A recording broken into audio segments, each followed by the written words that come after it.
Hello, everyone. Okay, so I think we're ready to start. Benjamin, we're looking good, right? Okay, great. Okay. I'm imagining people are going to trickle in. So I think I'll just begin because this info session will mostly be a resource that will be posted to the website and social media. And just thank you for coming to this live info session. For those that are here now, welcome. So my name is Morgan Ritter, and I have been managing this art purchase, and I will be sharing on behalf of RACC a lot about this process. So Benjamin, I think we can start our PowerPoint now. Just before we begin, I want to mention that we have some wonderful ASL interpreters with us today.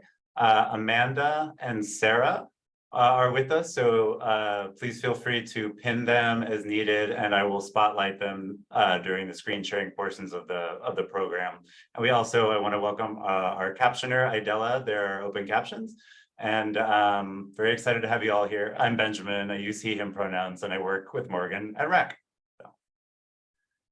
Thanks, Let's get the presentation going.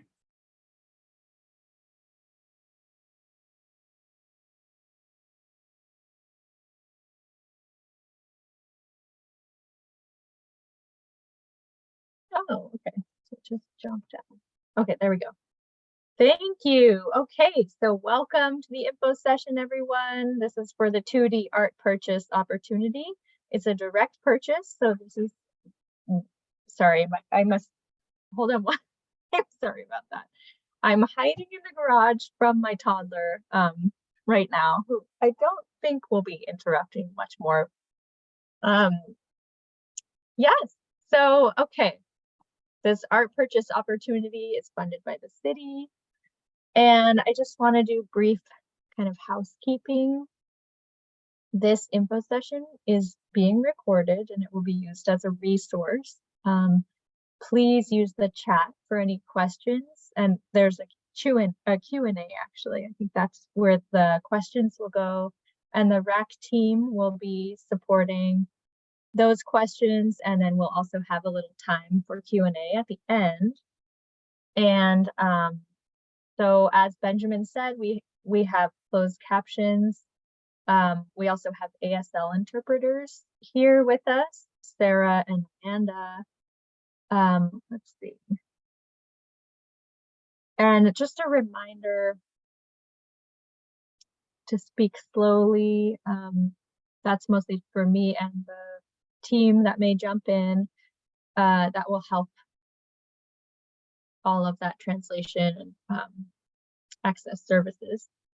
And just, yeah, don't be shy. We're here, so please jump in the Q&A. We're looking forward to hearing from artists and hearing your questions. Thanks, Benjamin, for supporting. I think we can move forward now.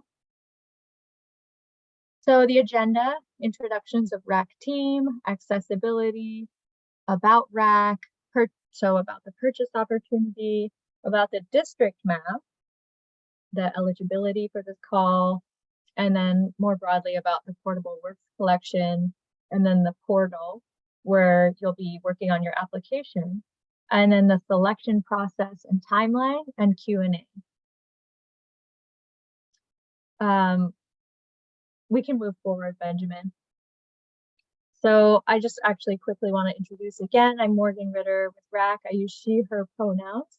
I'm the public art exhibitions and collections specialist.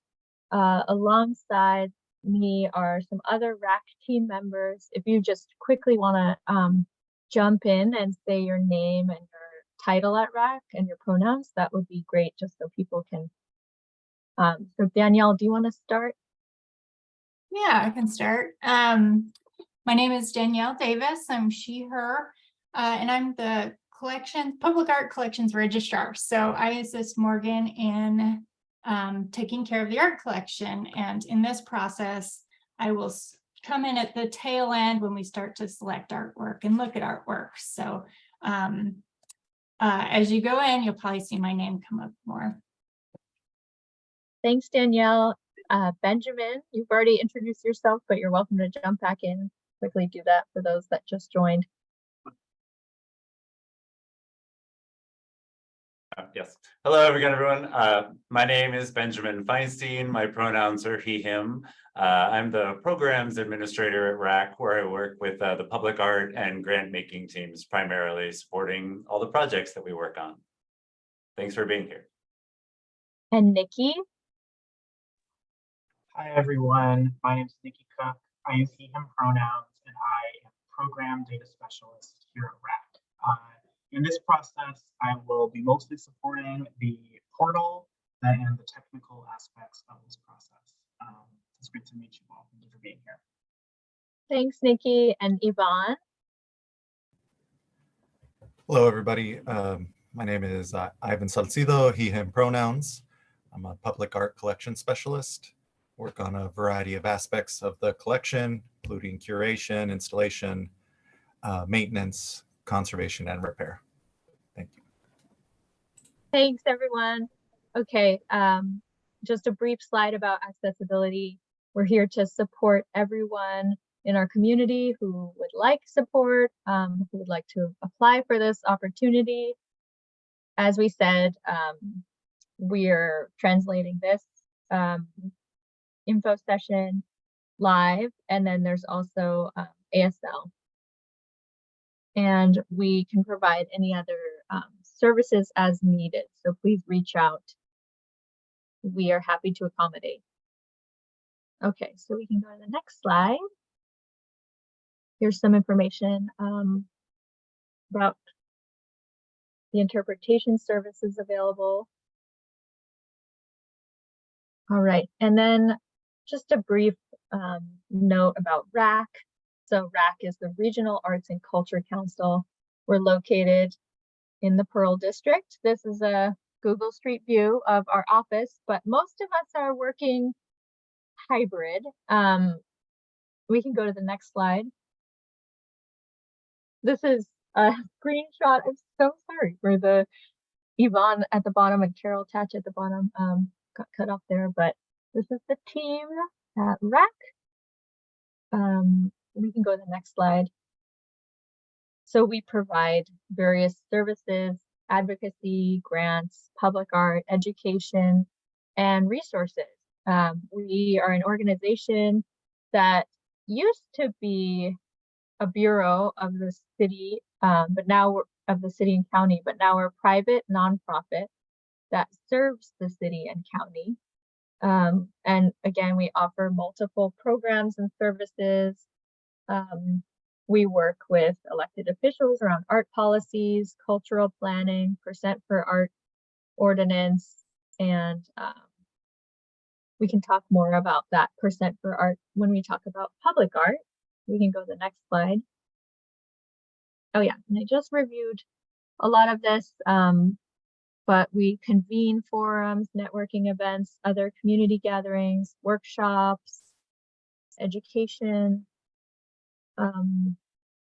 and we advocate for equity, inclusion, and access, working to build a community in which everyone can participate in culture, creativity, and the arts. And please follow along with us at our website, racc.org, and social media, regional arts.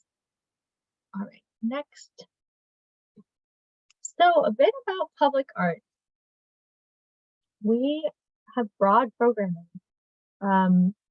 We do collections, care, and maintenance, percent for art programs that are publicly funded. So that's 2% of new developments go towards funding public art. So that's kind of a built-in way to support the arts in Portland. We do temporary public art programs, murals, visual chronicle of Portland 2D art collection, portable works, 2D art collection. That's a rotating collection that is installed in city and county buildings and municipal spaces. Support Beam was kind of a hybrid residency program in the past. Other purchase calls like this one, Artists in Residence program, Black Portland Matters Art and Placemaking Initiative with PBOT, the Portland Bureau of Transportation. So lots of programming there and all kinds of collaborations with other community organizations, continuing to respond to the community's desires. And we'll go to the next slide. So what is a call for art? This is an open call, inviting artists to submit finished work for purchase. So a panel of curators, artists, and city staff, and administrators and community members will select the artwork to purchase through multiple rounds of scoring, virtually and in person. Next slide. Some details about the artwork that we're looking for this opportunity is unframed, original, and finished artworks. So they can be drawings, prints, paintings, photographs, textiles, collage, bas-relief, mosaic, glass, ceramic, metal, and definitely beyond. Consider your work, that your work will very likely be reframed if it is framed currently. So we prefer unframed work unless the frame is conceptually integral to your artwork. So we can talk more about that. And it will be behind museum acrylic, plexiglass, and the artwork must be stable. So that means no conservation issues such as rips or water damage or tears. The preference for the maximum size of artwork is 30 inches by 40 inches with a 4-inch depth and smaller works, and valued between 200 and 5,000. And we'll talk more about all of this, but that's the overall gist of what we're looking for here. Okay, let's move forward. Important dates are this call. Applications are due October 18th, 2023. So you have a month from now. We tried to give quite a generous time frame so artists would have time and not feel rushed. Also, we're looking for finished artwork, not for proposals. Or so we thought if someone wanted to like finish something, then this will give them time. And mid-December we'll notify artists if their artwork is selected or not. Okay, next. So, as many of you probably read in the call, this is this purchase opportunity funded by the city, and the city has established a theme for this call. So we're looking for artwork that somehow relates to Portland's new city map. So I'm going to discuss that map in detail here, and then we'll talk about it in the next slide of like what that actually kind of means for the artwork. But this new city map is basically districts. Sorry, about any notifications that come up. So these districts have been defined by an independent district commission in an effort to promote strong collaboration and community engagement for the city's future. So this is an independent district commission that created this map, and basically it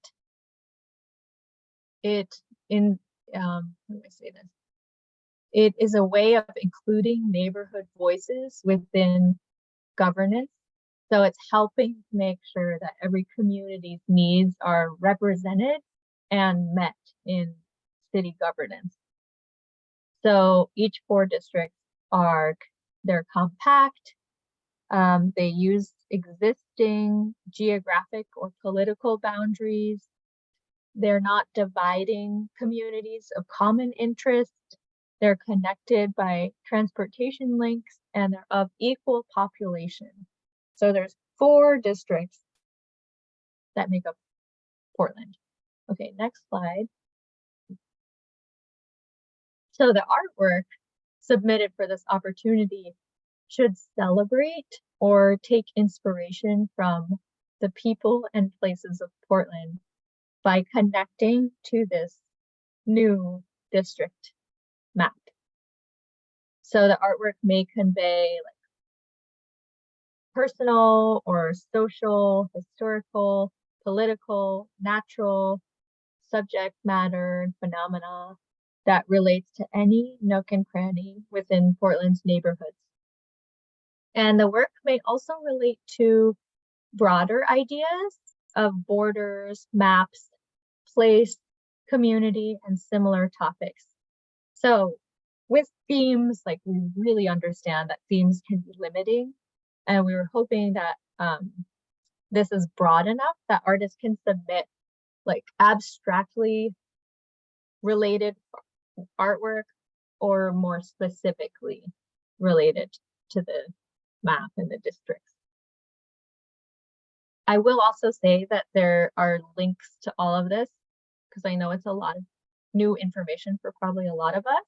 There's links in the call if you want to read more about the city's decisions to create these districts. Okay, next slide. So eligibility, artists currently living in the Greater Metropolitan Area. That's also linked in the call PDF. So if you're uncertain if you're within that area, you can definitely check that out or reach out to RACC to get clarity on that. Submitting artworks must relate abstractly or specifically to the districts.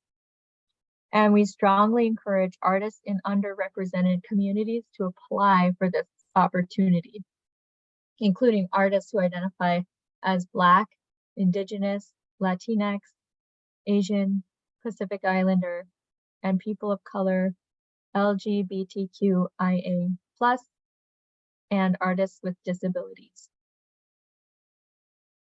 Next slide. So all of this artwork that will be purchased goes into the Portable Works collection. And this collection began 25 years ago and contains over 1,600 artworks. These artworks are within city and county buildings. They're in office spaces, libraries, police bureau, they're in city hall, city building, Vanport building, courthouse, many spaces, and they rotate regularly. And the collection strives to reflect a diversity of populations, approaches to art, and points of view. Okay, next slide. Within the Portable Works collection is the Visual Chronicle collection, and that is a city-owned collection that represents Portland specifically. So a lot of the artwork is going into the Visual Chronicle collection as well as the more general Portable Works collection. And the Visual Chronicle collection began in 1985. It was started by artist Hank Kander. It consists of more than 400 works on paper that focus on artists' views of the social and urban landscapes of the city. And it has the intention to record those changes over time. All right, next. So I have included a lot of images in this slideshow of city-owned pieces that I feel like somehow relate to this opportunity because they represent Portland in some way. So this may not look like it represents Portland, but the artist Elmita Morton, she did make this image of Jansen Beach. Okay, next. Here's another more legible representation of something specific to Portland, which are these green buildings that we have, green apartments. I don't know if people recognize this, but I definitely feel like I've seen a lot of buildings like this in Northeast Portland. Okay, next. This piece of more abstractly relates, but I wanted to make sure that people felt like figurative work could belong to figures of Portland or their experience in Portland and community. Next. This another abstract piece. Next. This is a digital painting of artist Bobby Fowler by Melanie Stevens, who resides in Portland. Next. Okay. Nikki, do you want to present this about the portal? Sure, happy to. Okay. So our portal, which you'll see a screenshot of in the next slide or two, is going to be where you submit your application. Specifically, what we ask for, we ask that you upload up to 6 images of finished artwork with the purchase prices. You will have the opportunity to provide any conceptual descriptions with each of those as well.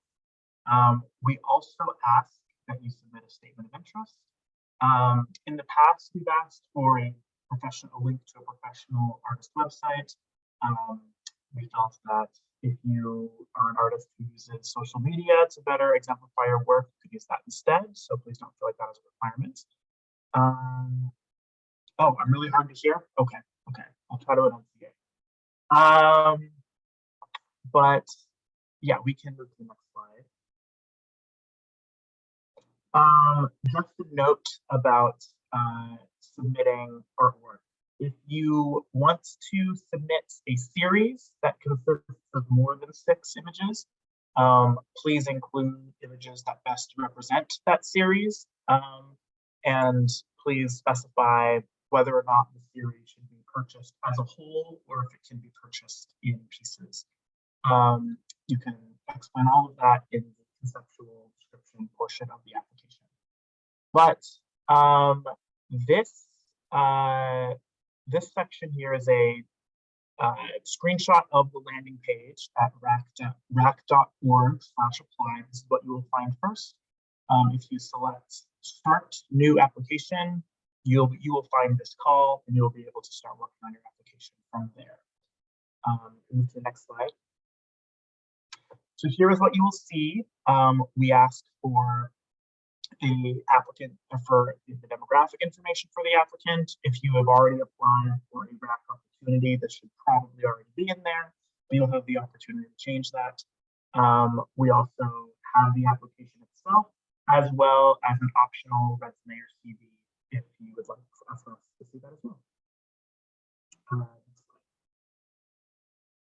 Okay, that's it for me. You will have my contact info at the end of this if you have any questions. Thank you. Thank you, Nikki. I hope people were able to hear that, and Nikki was basically walking through the portal process. And so I did include a lot of that information on the slides if you did have a little trouble hearing, but basically 6 images of finished work with purchase prices, conceptual descriptions.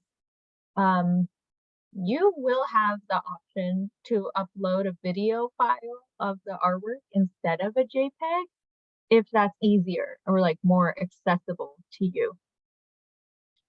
Let's see. And one thing is, if you are submitting a series of artworks that contains more than 6 images, please include images that best represent the series clearly specify whether the series must be purchased as a whole or if pieces can be purchased independently. And be clear if the purchase price is for the whole series or for independent pieces, because that has sometimes been a little confusing for us. I'm sorry. Oh my God, I just screamed through the cat door. Okay.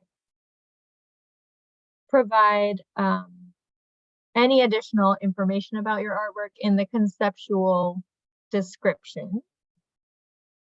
And please submit only original art pieces, not reproductions of artwork. All right, so selection process, a panel of artists and city representatives and community members with diverse backgrounds and approaches to art, relationships to art, will select the artwork for this opportunity. Artists will be selected based on their ability to demonstrate their original vision and their artwork's overall suitability for public display and connection to Portland. So, the statement of interest really breathes life into your application. So you actually will have the option to submit a video or a voice recording of your statement if that feels better to you than writing. Be clear and authentic. Okay, let's move forward. Applications are due Wednesday, October 18th by 11:59 p.m. And please use the portal to apply, racc.org/apply. Ask questions.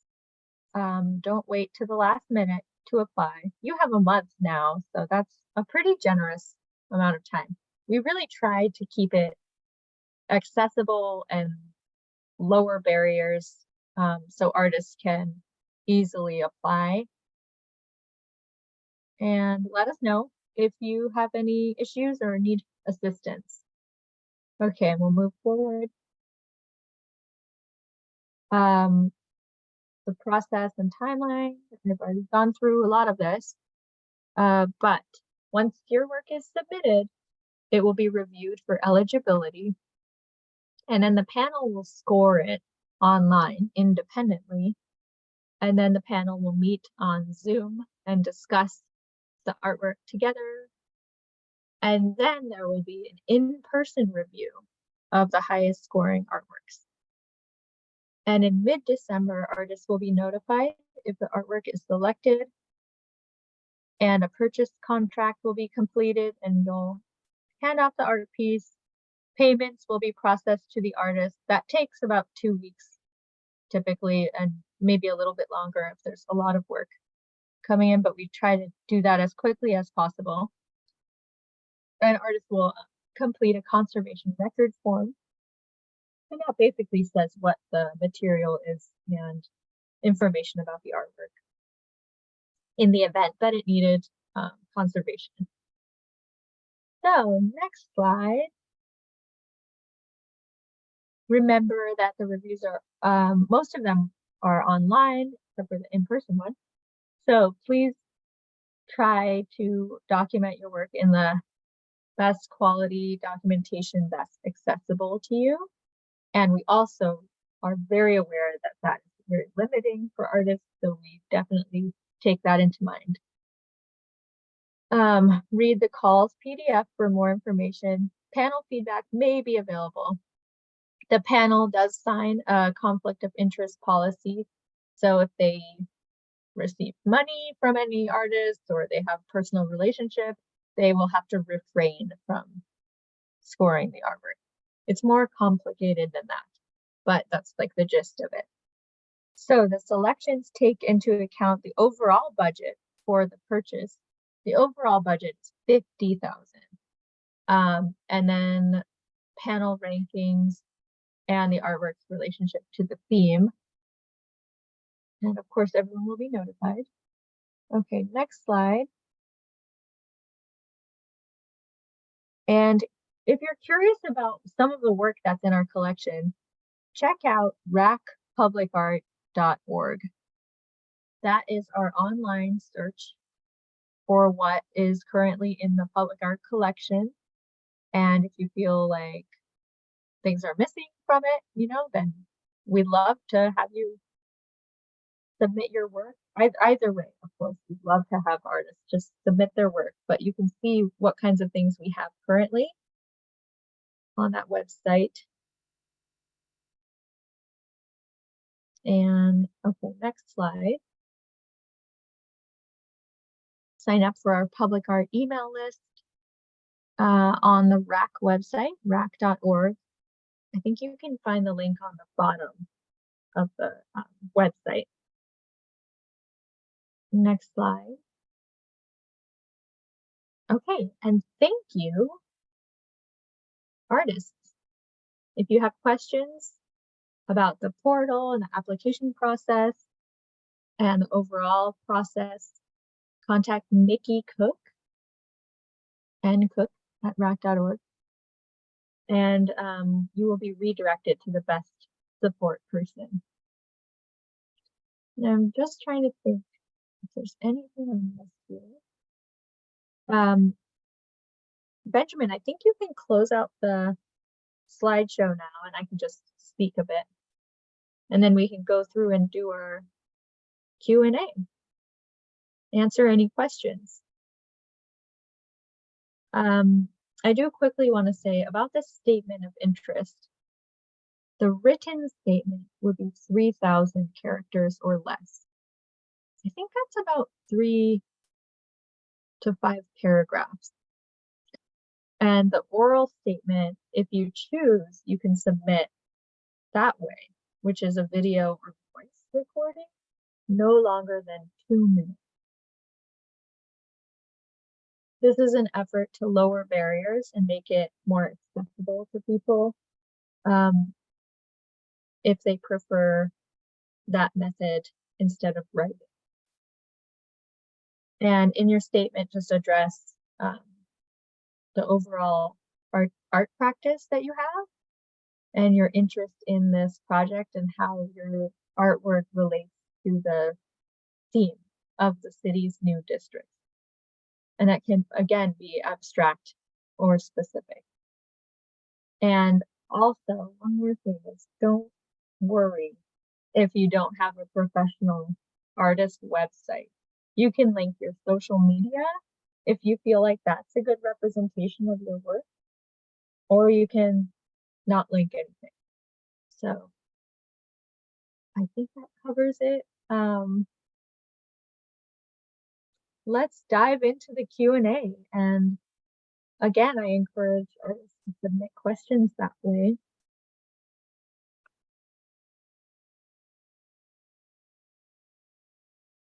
So Danielle, do you see any questions coming up? Yeah, sure. I'll just read them out. So we have a couple. One question is how many artists usually apply to the purchase calls? Yeah. Yeah. It really changes a lot depending on the themes and the lots of different restrictions per every call. But I think I would say approximately like 200 to 300. I know sometimes we've pushed over 400. But I think it's more likely about 200 to 300. Is that right, Danielle? Yeah, that sounds about right.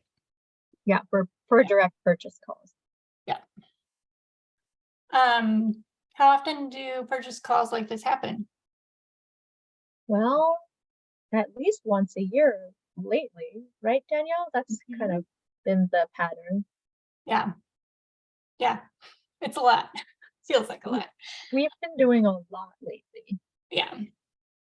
Which is great. Yeah. Does a canvas piece need to be stretched before purchase? Well, it doesn't have to be, but it kind of depends on the artist's vision for their work. If the work is intended to be stretched, I think it would be great to stretch it. But we also do have a little budget to frame work. But I would really recommend finishing your work if you feel like that is finishing your work. Yvonne, do you have any thoughts on that? Yeah, I would encourage you to stretch your artwork. It should be ready to be framed. It doesn't need to be framed, but as close to complete as possible would be great. Yeah. The only reason I hesitated is because I was thinking, well, maybe the artist's work is not intended to be stretched, but I would think it is intended to be stretched based on that question. So yeah, we've definitely encouraged finished work. All right. Can I submit my artwork if I have also applied to or for the artist grant or an artist grant this cycle? Does it create a conflict? No conflict there. Definitely submit your work. You can apply for as many opportunities at RACC as you like. I do think there is a conflict if you are a city employee submitting work, but we'll have to get clarity on that because that wasn't specified yet.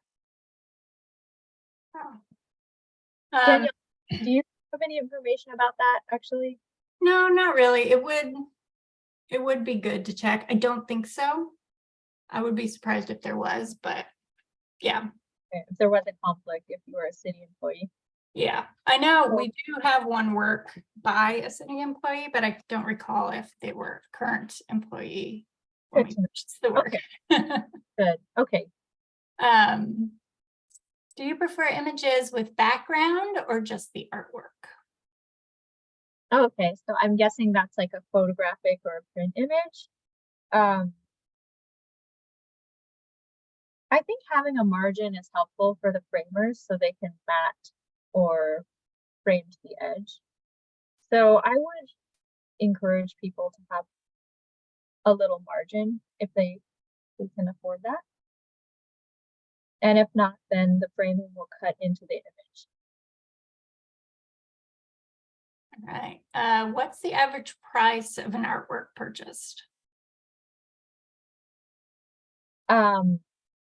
It really depends on each piece. So it's almost like I don't want to answer that. It's quite a complicated thing. You need to price your work according to your own labor, your various forms of labor in creating that. And it's such a personal decision that I don't really want to say average. It really depends on labor and your previous sales prices. Morgan, if you could lean in toward your mic, you're starting to break up a little bit. I'm sorry. Okay. Just going off into the daydream world around how personal of a decision it is to price your work and how I was a little reluctant to answer the average price question. We definitely would be more likely to buy work that's, around 1,000, 2,000 and less, because then that means we can support more artists in this call because we're working with a limited budget, 50,000. But also, every artist's work is so different, and every artist has very different professional history and exhibition history and various forms of labor. So it's a very personal thing. If anyone else at RACC wants to jump in on that in the collections team, feel free. No, I think you answered it pretty well. Sorry, I've got a frog in my throat. I know. Great. Anyway. So the next question sort of relates to that. Would the city negotiate at all if they felt like we priced something too high or too low? Well, RACC is administering this process, so it would be us that would be reaching out with any questions like that. The city is funding it, but we are distributing those funds to artists and doing the purchase call. So this is tricky. We respect what artists say their prices are.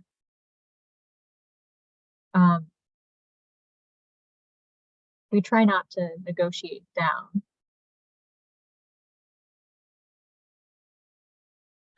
Danielle or Yvonne, feel free to weigh in there. So that's another tricky question.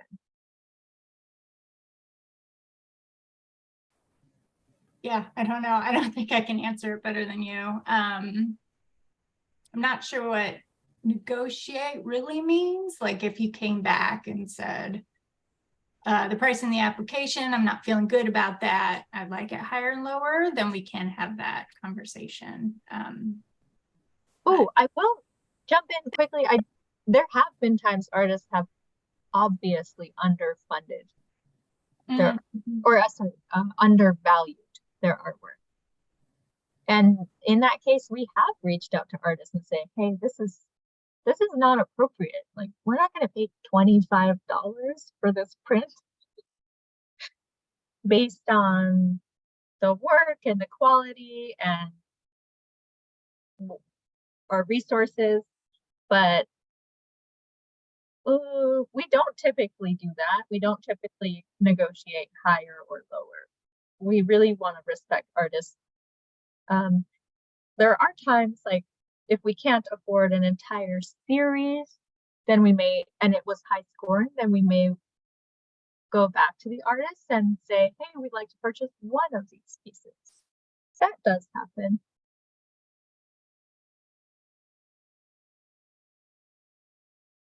Okay. So a little clarification on the images that people are submitting. Well, I'll just read the question. Are they cropped all the way without the wall behind them? Without the wall.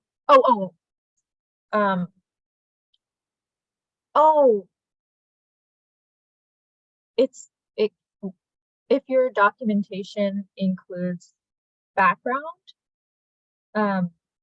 that's not the artwork, I think that's okay. Probably better to just crop showing the artwork unless you feel like scale is really important or some kind of environment helps us understand the artwork. I think that is as best as I can answer that one.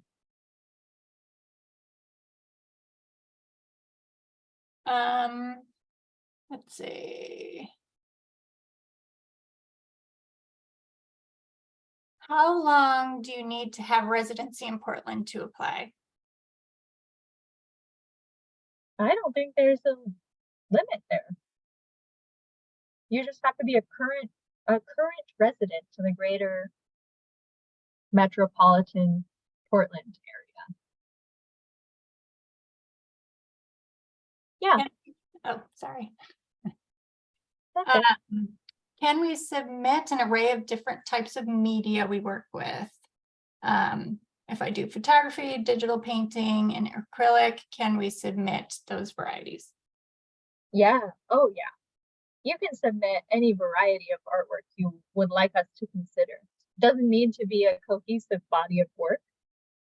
because this is a direct purchase for individual art pieces. And is there a date requirement for how recent the work was made? No, there's not. So that's all that's coming recently. I'm gonna read a couple that were already answered, just so everyone can hear the answer. Can you submit an application if you live in Beaverton?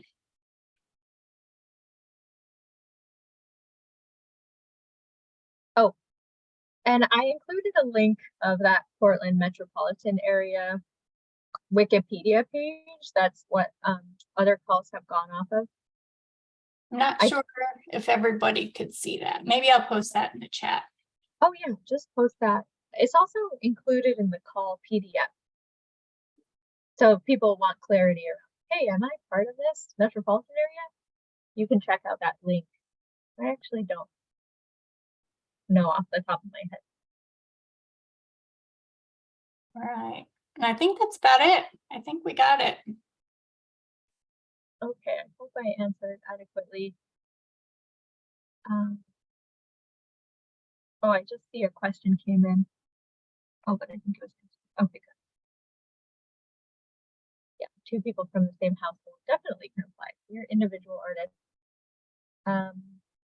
Okay. Are there any more questions?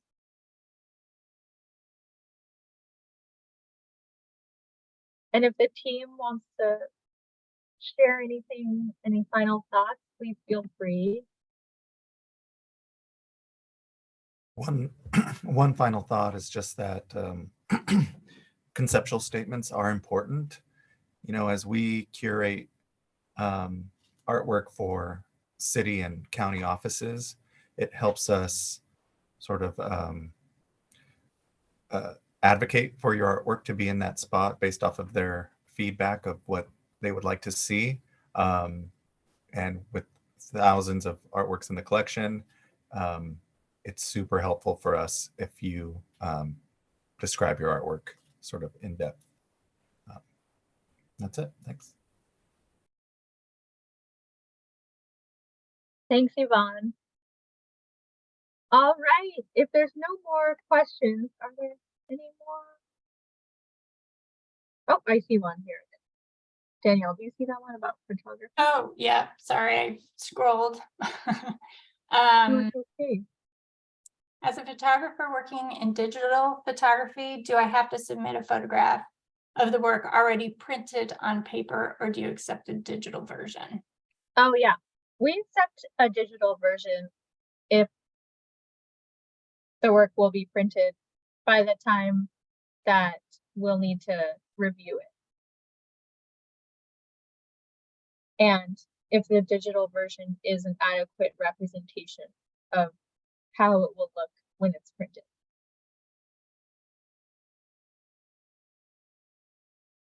Yes, yes, yes. All right, I think that's all the questions. Definitely reach out if you have any questions that come up. Oh, we did get one more. Did you get one more? I do Yeah.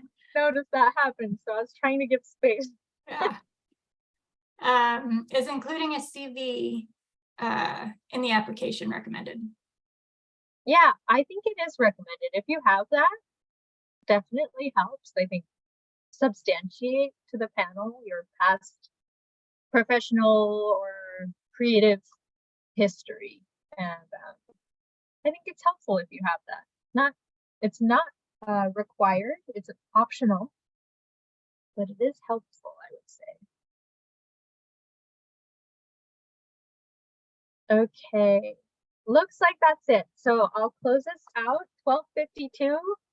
I'm very grateful for all of the questions. That was exciting. Thank you to everyone from RACC for being here, and definitely our interpreters. Thank you so much, Sarah and Amanda. And Benjamin, of course, thank you for moving us forward. That's it. Wishing everyone a great day. Good luck with your applications. We're looking forward to seeing your work. Thank you.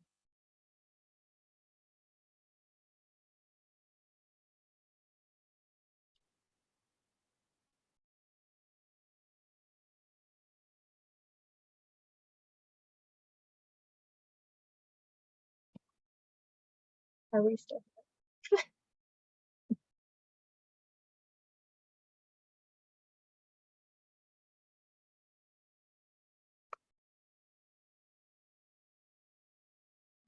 Well,